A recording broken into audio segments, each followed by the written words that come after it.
মধ্যপ্রাচ্যে চলমান যুদ্ধের কারণে পড়াশোনার গতি সচল রাখতে দুটি গুরুত্বপূর্ণ সিদ্ধান্ত নিয়েছে সরকার। এখন থেকে সপ্তাহে 3 দিন হবে অনলাইনে এবং বাকি 3 দিন সরাসরি শ্রেণীকক্ষে ক্লাস হবে। মঙ্গলবার শিক্ষা মন্ত্রণালয়ের ঊর্ধ্বতন কর্মকর্তারা রাজধানীর বিভিন্ন শিক্ষা প্রতিষ্ঠান প্রধানদের সঙ্গে হওয়া এক যৌথ সভায় এই সিদ্ধান্ত নেন। যে কোনো সময় এ সংক্রান্ত প্রজ্ঞাপন জারি হতে পারে।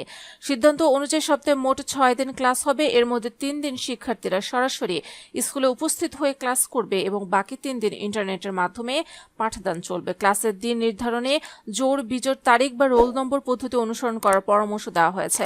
তবে অনলাইন ক্লাসের দিনগুলোতেও শিক্ষকদের সশরীরে শিক্ষা প্রতিষ্ঠানে উপস্থিত থেকে সেখান থেকে পাঠদান পরিচালনা করতে হবে। বিজ্ঞান সহ অন্যান্য বিষয়ের ব্যবহারিক বা প্র্যাকটিক্যাল ক্লাসগুলো অবশ্যই অফলাইনে ল্যাবে সম্পন্ন করার নির্দেশনা দেওয়া হবে। শিক্ষা মন্ত্রণালয় জানিয়েছে, দীর্ঘ ছুটির কারণে শিক্ষার্থীদের যে শিখন ঘাটতি তৈরি হয়েছে তা পুষিয়ে নিতে সপ্তাহে 6 দিন ক্লাস নেওয়ার সিদ্ধান্ত। তবে জ্বালানি সংকট ঘনীভূত হওয়ায় যাতায়াত ও বিদ্যুৎ সাশ্রয়ের লক্ষ্যে 3 দিন অনলাইন মাধ্যমকে বেছে নেওয়া হয়েছে। আপাতত এটি পরীক্ষামূলকভাবে চালু হচ্ছে।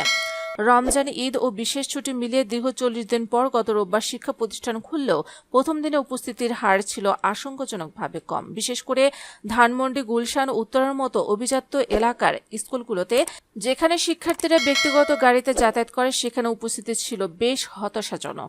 ভিকারুননিসা নূন স্কুল অ্যান্ড কলেজের ভারপ্রাপ্ত অধ্যক্ষ মাজেদা খাতুন জানিয়েছেন, জ্বালানির সংকটে গাড়ি বের করতে না পেরে অনেক অভিভাবক আগেই স্কুল কর্তৃপক্ষকে ছুটির কথা জানিয়েছিলেন। ঈদের ছুটি শেষে স্কুল খোলার পর পরিস্থিতি সামলাতে 3টি বিকল্প পরিকল্পনা রাখে সরকার। 1, সংকট তীব্র হলে পূর্ণাঙ্গ অনলাইন ক্লাস। 2, সরাসরি অনলাইন উভয় মাধ্যমে খোলা রাখা এবং সমন্বিত রুটিনের মাধ্যমে সপ্তাহে 3 দিনগুলো ভাগ করে ক্লাস নেওয়া। মাওসের মহাপরিচালক মোহাম্মদ বি.এম. হান্নান জানান, শিক্ষামন্ত্রী সভাপতিত্বের সভায় এখন থেকে হাইব্রিড পদ্ধতিতে শিক্ষাক্রম পরিচালনা করার সিদ্ধান্ত হয়েছে।